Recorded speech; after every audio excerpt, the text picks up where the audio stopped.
Hello everyone, thank you for tuning in. I'm Tully, and today we're taking a look at KeeperRL, developed by one, not going to pronounce the name, it's down here, because I am very much afraid I will not pronounce it correctly. It is, according to, I found this on the Let's Play My Game subreddit. It announces itself as a mix between Dungeon Keeper, Dwarf Fortress, and NetHack. Now, I will say off the bat, I have never played Dungeon Keeper or Dungeon Keeper 2. I have however, played plenty of Dwarf Fortress and about, 30 or something hours of NetHack, not nearly enough to see anything pertaining to the game. It was just really, I was experimenting with it, and at the end of the day, I thought this was way too complex, and I have schoolwork, so whatever. It is a, how can I say this, a roguelike dungeon management exploration conquest game. It is very weird, but I'm going to preface this saying, again, I have never played Dungeon Keeper, ever. However, because of the way the game is, I went and did some research prior to the game. I know enough about NetHack and Dwarf Fortress to hold my own there. But as for Dungeon Keeper, if I have anything bad, if I say anything wrong, please point that out. I have never played the game. I have done some research prior, but I have never actually played the game, and I'm not about to go look for copies on eBay. Also, another preface, you'll be seeing me compare this game a lot to Dwarf Fortress because, honestly, I'm going to do it because it's the most obvious comparison. However, I'd like to say one thing. This game is nothing like Dwarf Fortress. And when I say that is, Dwarf Fortress simulates everything, down to tendons, elasticity and plasticity of metals, worldwide ages and history with defined characteristics, fucking temperature, for God's sakes. It is an accurate as hell simulation of reality, to the point where I would say that no other game released to date is as complex and goes as deep as Dungeon Fortress. Maybe the X series because of the scale you're operating in, but in terms of sheer complexity and how deep things go, Dwarf Fortress has everything beat. This, however, is not nearly as complex. But I don't think this is. I'm sorry if you're seeing this, but this is on a window. I'm not gonna try doing this as a OpenGL on Bandicam. I'm gonna try doing this window recording. I'm sorry. This is nothing like Dwarf Fortress. It's not nearly as complex, but it has its own identity, and you'll see now. Okay, this is currently Alpha Build 9. The actual version I was given to download was a WinRAR file. It was Alpha Build 9 Bug Fix 2.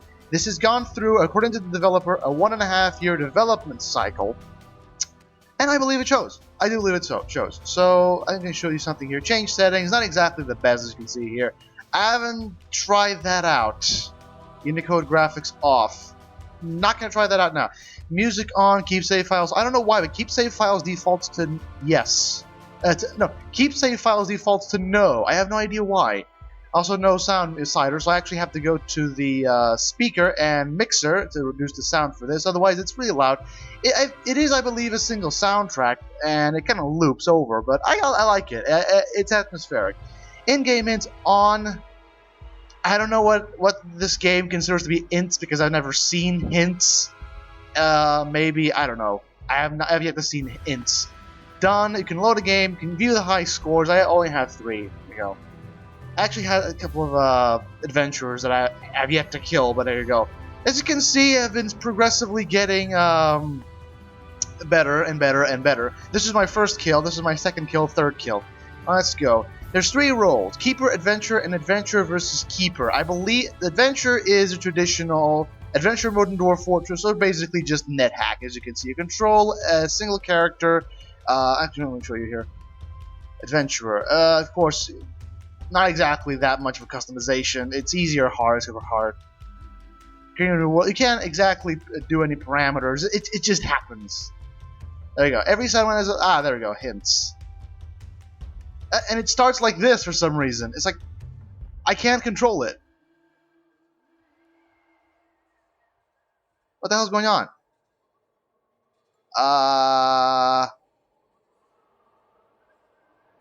Stop moving. Stop moving. Stop moving. F1, more commands. F1. Uh, this actually has happened before sometimes. I don't know what the fuck is the cause. It just kind of happens. You just lose control. I can't control it. I literally can't control it. Like, it is out of control. I don't know what is happening. Is this on some sort of automatic go? And I clicked Z and it fixed things. I have no idea why. That is the weirdest shit ever. I clicked Z, which is supposed to be zoom. You chat with a cow. Okay. I clicked Z, which is supposed to be zoom, and it fixed it. Okay. As you can see here, traditional Dwarf Fortress slash NetHack. The movement appears to be very wonky. You control it by clicking with the mouse, and it's really, really wonky, especially in the beginning. I've had that with that situation in the beginning where I can't actually control for whatever reason. It happened a couple of times when I picked Adventure. It was really, really weird. Of course, additionally, you go into where you want to go, you chat with people, excuse me, of course, chat with the archer, blah, blah, blah. You open the doors and you slowly discover the world. You can open your inventory. You can see inventory. Open the inventory. I don't have an inventory, nor can I open equipment. Okay, I appear to have marched into a bug already. Dear God. Maybe if I go down the stairs it'll fix it? No, it doesn't. I can't even click escape. What the fuck is going on? I can't do anything. Like, I can control the guy. You missed the ghost. Apparently I can hit ghosts with swords. This is really weird because I can't actually control anything. Inventory doesn't work, equipment doesn't work, F1 doesn't work, escape doesn't work. So I'm gonna have to restart the actual game process. I'll be right back. And we're back. As you can see, that was a bit weird. I actually had this game has two processes. The actual game as you can see here, the game process, and then there's the other one, which is like this. I have no idea what the hell that is. I honestly don't. Okay, dismiss. Okay, so no bugs. Okay, there's inventory. You can check your inventory. This is your standard loadout. It's with a knife, a sword, leather armor, first aid kit, 190 gold. You can, of course, check equipment you have. You can equip stuff. You can de-equip stuff. More commands you can see here. Pick up items. You can. This app pretty much just tells you what the actual game needs. Which, I'll be honest here, in terms of UI design, this is a hell of a lot. Oh, okay. In terms of UI design, this game is a hell of a lot prettier than Dwarf Fortress. I haven't played Dwarf Fortress in little over a year, but as far as if I remember correctly, in terms of UI design, the game was piss poor terrible. It really was. But then again, it kind of pays for it because Dwarf Fortress is incredibly complex, and NetHack is incredibly complex, and so like UI design isn't exactly the top of the priority. This game, of course, sacrifices complexity, but is a hell of a lot easier on the eyes, a hell of a lot easier on the brain as well. It's incredibly easier if you understand how it works. And, of course, the way you can see, the actual UI design, as you can see here, is pretty much Dwarf Fortress-ish. You have the information on your right, actual game on the window to the left. You might be cutting a little bit to the top because of the way I'm recording the window. And that actually does work. And apparently you can't cancel movement.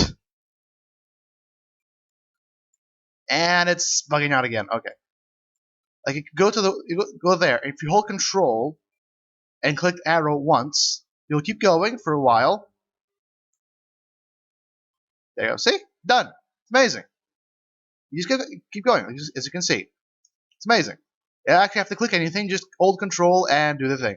And if you mouse over anything in the world, it will tell you what it is. Grass, road, tree, etc. That's floor. That's mud. Actually, I'm going to show you something here. That thing you saw up there that looked like rippled waves, those were potatoes. No, I'm not kidding. Those are potatoes. As you can see here, those are potatoes. Okay.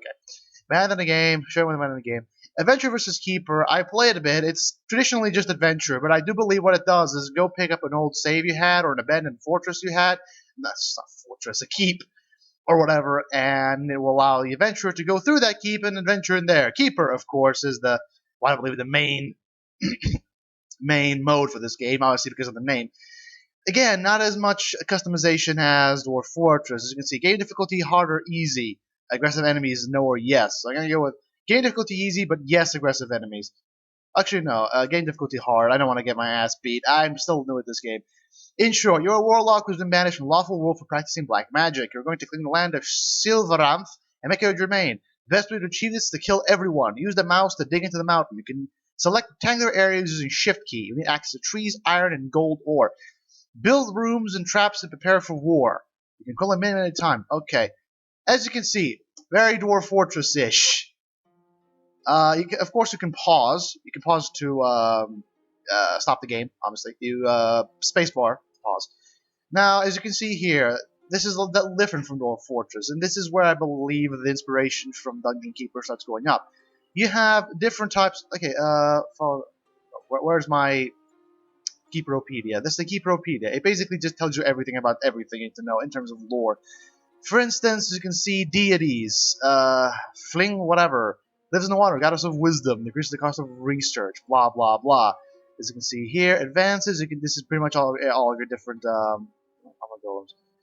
Iron golems and advanced alchemy. Oh, okay, so that actually tells you the trees. Where is advanced alchemy? Requires alchemy and allows lava golems. Can only be acquired by special means. Of course, I have never actually got there. Necromancy is sorcery, of course. Now here's the deal.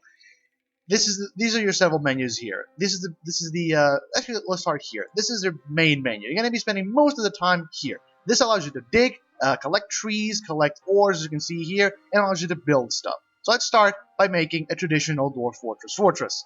Let's go here. I'm actually holding the Shift key right now. And of course, let's do something really stupid. Let's go. I like to make my fortresses completely asymmetrical. This is literally Dwarf Fortress is literally the only game in the entirety of the world where I don't really mind asymmetry. I don't know why. I really don't give a shit about I really hate asymmetry everywhere else. Not here. I really don't care. I pretty much just like to do a confusing maze because I can, essentially. This, of course, you need to collect these. These are as you can see here, there's not a lot of resources. These are resources you're going to have to worry about. This is gold, as you can see here. It's basically money. This is stone, which is basic building material. This is iron ore, which is used for different kind of stuff. And that's pretty much it. And, of course, you collect trees. Depending on what you're building, as you can see here, the graveyard, for instance, or the laboratory will take stone. The forge, the prison torture room, trading room, etc. will take iron. You need to have... It's incredibly simpler in terms of resource management, especially when you consider that Dwarf Fortress had, dear lord, so much crap. This game doesn't. It's incredibly simpler. It doesn't exactly require you to know about the prehensile strength of mithril, or how to make pig iron, or the collective value of actual iron and steel. It's incredibly simpler, and as you can see, the overall aesthetic is highly reminiscent of Dwarf Fortress. You have this view where you don't actually get to see beyond the visual range, you have the mountains, you can dig into the mountains, and of course you can choose from the right side menu what to build and how to build and etc. I'm just going to plan out my entire fortress here, because why not, essentially. I really don't care about asymmetry. I really don't. As long as it works. In fact, as long as I care, this is something that I really got from Dwarf Fortress, is the more asymmetrical your fortress, the better, because it's going to make life for enemy invaders that much harder. Yeah, big house there. Do that, do that. I don't know what the fuck this is. I'll figure it out eventually. It's like, I don't know what the fuck I'm building, but I really don't care. It's like, as long as it actually works, I really couldn't give a shit. See, and of course, just like Dwarf Fortress, you do need to worry about, let's say, water and stuff like that. So let's just unpause that. And of course, here's the deal. This is your monster menu. It basically tells you how many monsters you have, what type of monsters they have. You can, of course, click. This is, of course, coming from Dungeon Keeper, where you can start over. This, of course, is where the inspiration from Dungeon Keeper begins, of course. Pause that. You can click on any minion to possess them, and of course you can possess and you can directly control, much like adventure mode. And of course you can cast spell because this is a keeper, your main warlock. There's more commands, equipment, inventory. It's pretty much a miniature adventure mode inside keeper mode, as you can see here. You click U to leave the minion. This, of course, you can get minions much later on. Don't worry, you can summon more. This is your, I don't know what this menu is exactly. It's called. But here is your main research and recruitment menu. First of all, you need to understand, imps don't count as minions. Imps count as workers. You can see you have a set amount of mana that you start with, and you can pretty much use that mana to... And for some reason I lost 2 imps already. I don't know why. Weird. And of course, depending on your research, you can breed greenskins from gnomes to legendary humanoids, passing through goblins and ogres. You can breed beasts. And it doesn't actually appear here, but you can actually make golems when you unlock alchemy. Of course, the black market, where you can use gold to buy stuff, obviously. The library, of course, will be your main room, because I will show you just now why. KeeperRL, of course, gives you the incredible know-how in terms of lore. This is going to be the most ridiculous fucking fortress ever. Actually, I'm seeing something weird here. There we go. Fixed. It's fixed now. Let's do that. As you can see, imps. I'm losing imps and I don't know why. I honestly don't know why. I'm just losing imps. For some odd reason. Okay. Basically, your imps will just do whatever the hell you want them to do. You can in fact go to orders here and dispatch imp. Order imps to Florentine's location now. Which basically forces an imp to go to that location. I think this is going to be my storage room as soon as they're done. Of course, as you can see, it takes them a hell of a lot longer to mine through iron and stone than it does to just regular rock. And why am I fucking losing imps? I don't know why. As you can see, one of your main resources, like I believe in Dungeon Keeper, would be mana, your magical power. Mana regenerates really slowly over time, and I mean really, really, really slowly, almost to the point that it doesn't actually matter. In order to get mana, one of the things you could do, or should do, is make yourself a library, which I will do right after I complete the storage room. Because the storage room, like in Dwarf Fortress, is incredibly important. You need it, otherwise you're going to have everything strewn about, and the pathfinding is going to get completely fucked over. That, okay. That is my storage room. Now, every imp will take everything you have and put it in the storage room. As you can see here, they're pretty much just moving everything to the storage. See? Done. Of course, you can go and dig for the tree, cut the trees down. Let's just need some trees. One of the things you need to realize and understand is tree ants will show up if you cut too many trees, and they will kill your imps, and it will be awful. Okay. Damn it. I need to order dispatch imp. Complete that bit. Come on. Are you going there? No, of course you're not. God damn it. Fucking pathfinding. I had this problem in Dwarf Fortress and it's still following me here. God damn it. We just kind of finish? We just, I don't know, finish that, please? Orders. Dispatch imp. Please. Go. Okay, whatever. They're pretty much just going about their business. Slowly filling up the thing. As you can see, they're pretty much just, I apparently found myself a dungeon here with dwarfs. As you can see. A lot of chests. I don't want to go there yet, just yet. And of course, one of the most important places you want to go. Why are they ignoring this? Oh, they're right, they're building that. Okay. Also, apparently, gold doesn't actually go to storage. You need to build a treasure room, which I will build here. Let's see here. Treasure room will be built here as soon as I have the fucking wood for it, and as soon as I have everything done, really. But here's the point. I can't actually show you because I don't have a library. Damn. Come on, just finish building that. You can make a treasure room. Now, in terms of... Oh, shit. Fuck. Yeah, I broke into the fortress. That's not good. That is not good. Goddamn. I am going to possess my keeper. And I'm probably going to die. As you can see, you can't actually pan around. It centers on the keeper for some reason. You notice a dwarf. I'm going to die. And I'm going to die, aren't I? Yep. Kill him! And I'm dead. Okay. Whatever. That was ridiculous. I'm so very sorry. Did I stop the music? No, music on. It's just really, really low. Okay. Yeah, it's still there. Let's start this again, shall we? The whole point of the game, of course, is that you build yourself a fortress and you make several rooms. We just explained to you how it works. Treasure room, of course, is where you put your gold. Storage is for iron, stone, and wood. Dormitory will allow you, once you have done the proper research, will allow you to breed humanoids. Basically, greenskins, as you can see here. The training room will allow you to train. Obviously, it will increase the level and capabilities of each of your trained units. Library will allow you to produce more and more mana. The library, of course, the bigger the library and the more mana you get. And of course, you can use that for research. Unlocking the library unlocks research. You can basically get crafting, which allows you to get everything else. Basically, you need a library for to advance in the game. Workshops, a laboratory will allow you to make golems. Forge will allow you to make weapons, I believe. Beast Lair will allow you to breed weapons. Graveyard and prison, I don't exactly know what they do. I have made a graveyard, a prison, and a torture room, and I don't exactly know what they do. They just kind of sat there. Maybe I'm not understanding how it works. I just don't. Shrines, and here's the interesting thing, right? Spread across the world are big beasts, basically, usually dragons. And these dragons will attack you if you don't have shrines and shrines dedicated to them, and if you don't have people worshipping them. And what that means is he's gonna show up, he's gonna kill some of your minions, and then he's gonna leave. You need to have people worshipping, otherwise they will attack you. Bridges allow you to, of course, cross water. And now is this thing.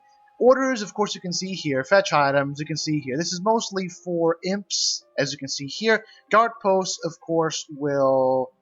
Basically, if you put a guard post anywhere, the nearest minion will go there. It's amazing if your fortress is being attacked, and you can just send your people to go and attack the invaders. Installations, you can see here. Prisoner head. Impaled head of an executed prisoner. Aggravates enemies. You can build torch, barricade, or doors. Torches, for some reason, can't be built inside specialized rooms like these ones. No idea why. Traps, I believe, can only be built with workshops, as you can see here. Amazing. Pretty amazing, of course, duh. As a Dwarf Fortress player, I love my traps. Why wouldn't I? And that's pretty much it, really. As you can see here. This is the various tribes. You can see here, they will usually attack you. As you can, you didn't actually see it, but, they were in fact tribes. Oh no, tribes. These are the tribes, whatever. These are the gods. I'm so very sorry, really. These are the tribes. They will attack you. Like, period. They will attack you. That is not an option. And one of the main points of the game is you need to try and keep yourself safe from these attacks, otherwise you are screwed. That would be the entrance room. This one will go here. Do one there. Then one there. Then we'll do there. That's going to be shit. That's going to be my library. I'm probably going to go into water. I don't really care. That one goes there. That one goes there. And that's pretty much the entire game right here. I'm assuming that there is an end game in the form of you exploring the world and pretty much just destroying everything like you did in Dungeon Keeper. As far as I'm aware of, that's what you did in Dungeon Keeper. You were supposed to destroy the entire world you were put in or something. And I'm assuming that that's pretty much the end game right there. You're given a world, and you can explore it. One of the best ways to explore it is to make ravens, because they're default to spy. That one goes there, of course, having to make a complex maze, as you can see. And I'm assuming that's what the end game of the game is. I have about 2 hours worth of this game, where I was just fucking around, basically. And I do not... Why did I do that? I don't even know. Whatever, let's just do that. And I don't pretend to be an expert, obviously, but I do say that I understand what the game's trying to do. And I like it. I have to say I really do like it. Okay, let's do that. Let's get ourselves some minions. Obviously, hopefully I can show you how to make a fucking library. And of course, the keeper will oftentimes just be a complete nuisance. Keeper possess. Go there, okay, and stay outside. Thank you. As you can see here, the minions... And like, the keeper will just be a nuisance. He's going to stand in the entrance for whatever reason. He's incredibly weak, but he will still stay in the entrance. Okay. This is good... Oh, for fuck's... And this is one of the stupid things, is the water doesn't actually move. The water just kind of stays there. If this was Dwarf Fortress, oh my fucking god, my fortress would be completely and utterly flooded by now. And yet it doesn't. It just stays there. Maybe it's like on a different level. I honestly don't understand. It just doesn't actually flow. The water just stays where it is. It's pretty weird. Maybe it's planned for a future update. I don't know. But it feels incredibly weird to have like this happen. At least in Dwarf Fortress, you could click the I don't know what the keys were. It's not arrow keys, it's like weird ass arrow keys. I don't know what they're called in English. And you can change levels, and you can see if the water was on a top level or not a top level. Here, it just kind of looks like everything is on the same level, and it feels really weird because the water isn't flowing. It's incredibly freaking disconcerting. In terms of technical performance, this game, as you can see, there's an FPS counter, which doesn't really matter in a game like this. 10 frames or 60 frames doesn't exactly matter. You're pretty much will be wanting to see the individual turns. I mean, that's what happened in Dwarf Fortress. In terms of sheer frame rate, I don't really give a shit about frame rate in this kind of game. I really don't. In terms of actual performance, I don't have anything to report especially, although I do have to say that oftentimes this game kind of freezes. And when I say freeze, I mean especially later on after about an hour's play, or even as close as 30 minutes play. When you, for instance, when you shift selecting a room and after you let go, see the game is actually frozen right now. The game just freezes, as I'm sure it's like trying to understand or trying to process the whole thing. It's really, really weird. I don't understand why or how it happens. Of course, you can't do that. Here you go. Cut down the trees. How many imps do I have? 10. No imps died. Awesome. And of course, now with the library, as soon as the library gets built, the keeper will automatically go to the library and will start producing mana. And that mana can be used to unlock different things. Wow, that was really, really fast. Holy shit. Let's see. Actually, let me just do that, because you kind of need to get as much stuff as you possibly can. One of the things you might want to invest early on is beast taming, so you can get yourself ravens. Ravens by default are set to spy, which means they will scout out the map for you, which is incredibly freaking useful. As you can see, there's 3 library tiles. The more library tiles you have, the more mana you produce. And of course, you can use the mana to the library. For instance, let's go crafting. And now that I have crafting, I can go into the thing and I can pick workshops and then forge. Laboratory requires alchemy. Crafting allows me to build. I'm sorry, I got confused there. Crafting allows you to build doors, barricades, and torches, as you can see here. I don't have prisoners. And then, of course, if I go to library, it tells you how much mana you need to advance. It's diminishing return, so basically the more research you have, the more difficult it is to do it. So basically, it increases the cost as it goes. Of course, all you have to do is just wait a bit, and then you can do it.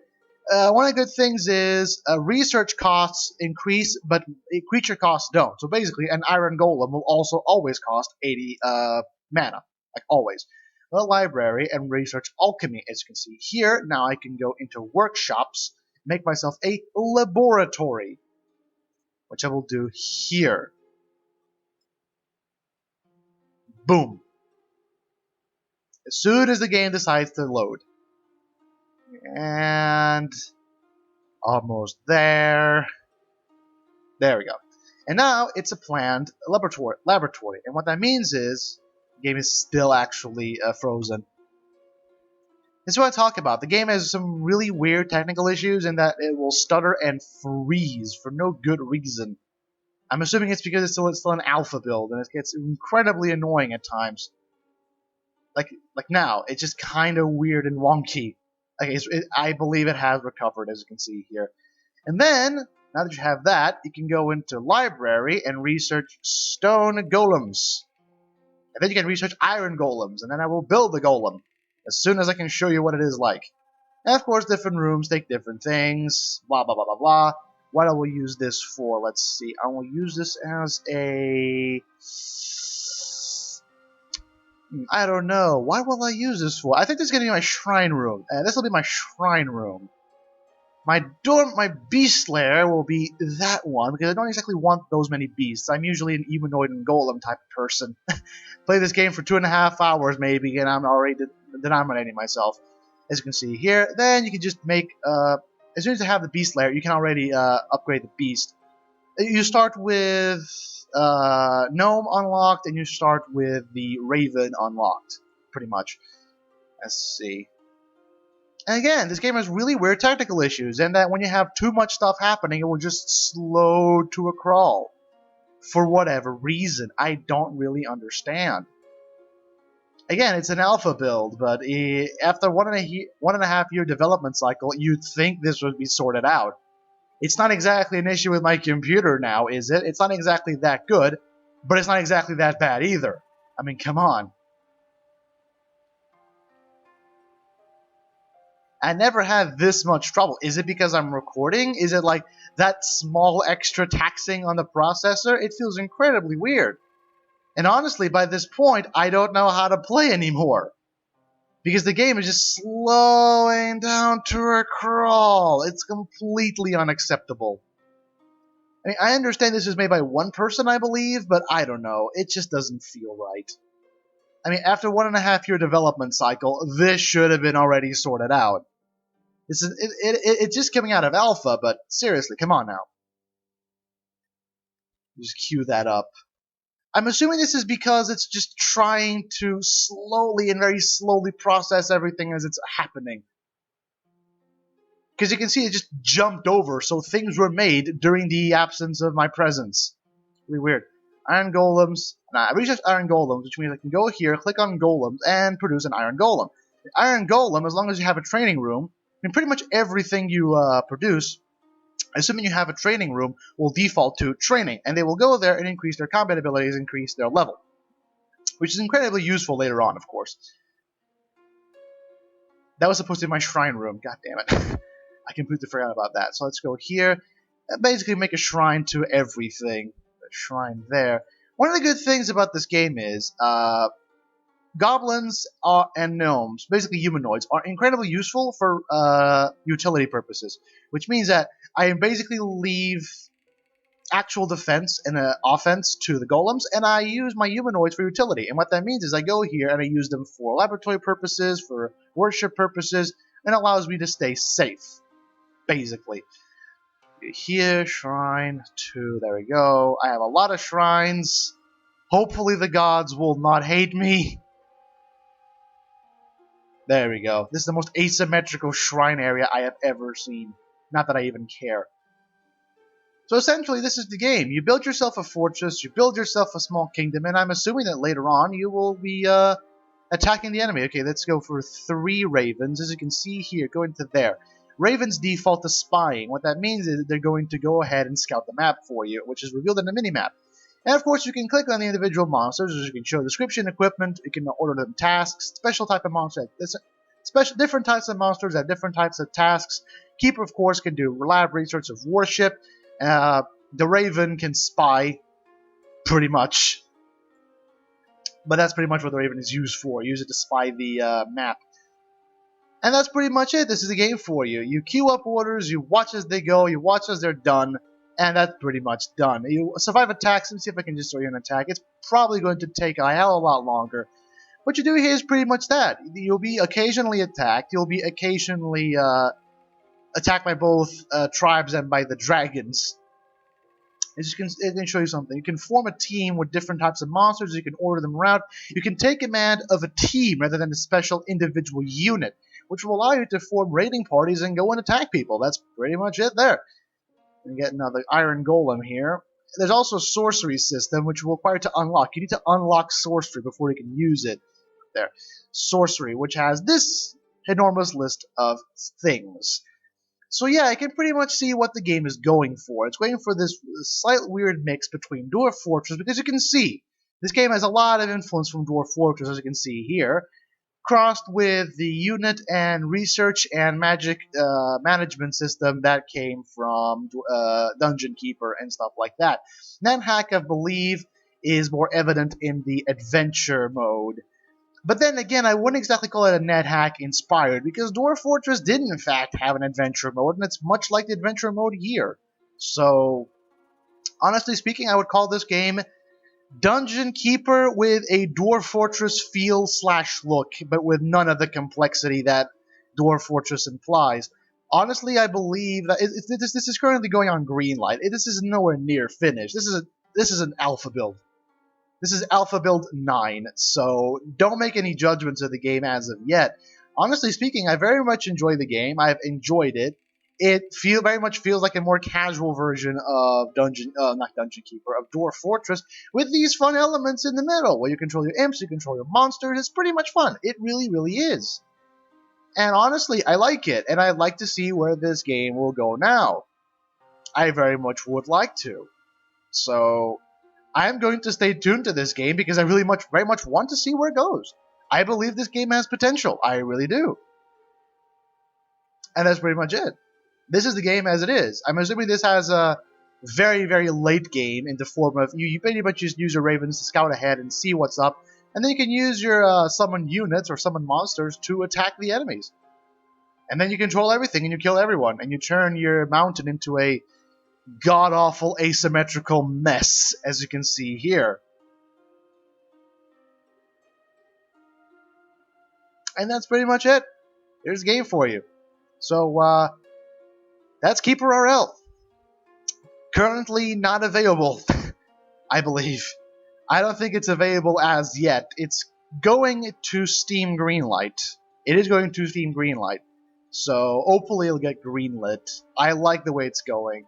People are obviously going to call it a Dwarf Fortress ripoff.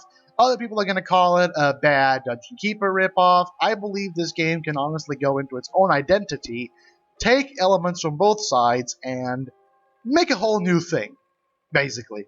And in terms of spiritual successors, honestly, I prefer this to the mobile game, and I'm saying this right now. In terms of spiritual successors to the Dungeon Keeper franchise, I prefer this already to the mobile game, because the mobile game was a piece of fucking shit. I got interested in it because of what the CEO of EA said. You know, that they innovated too much with Dungeon Keeper Mobile, which is to date the biggest barbarity I've ever heard. And I took an interest in it, and quite frankly, if you're going to talk about spiritual successors to the Dungeon Keeper franchise, and even I, a person who's never played Dungeon Keeper, can tell you, this is a hell of a better Dungeon Keeper spiritual successor than Dungeon Keeper Mobile. I like it. I really, really do. It encapsulates the feeling of Dwarf Fortress, and as far as I'm aware of, it encapsulates the feeling of Dungeon Keeper as well. So, props to the developer for doing both of these.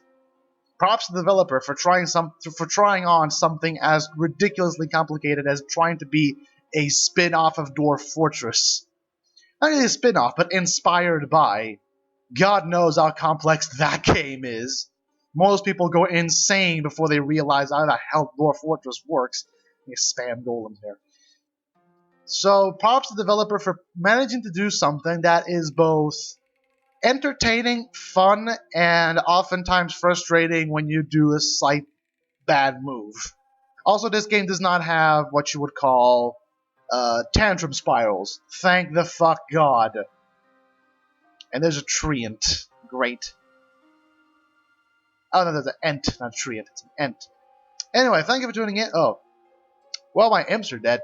Anyway, thank you for tuning in, and please stay tuned into the next video, which will probably be, I have no idea what. Imps here. I'm going to save the game. Yes, there is saving. You can save. That is a thing you can do. So thank you for tuning in, and please stay tuned into the next game. And until then, goodbye.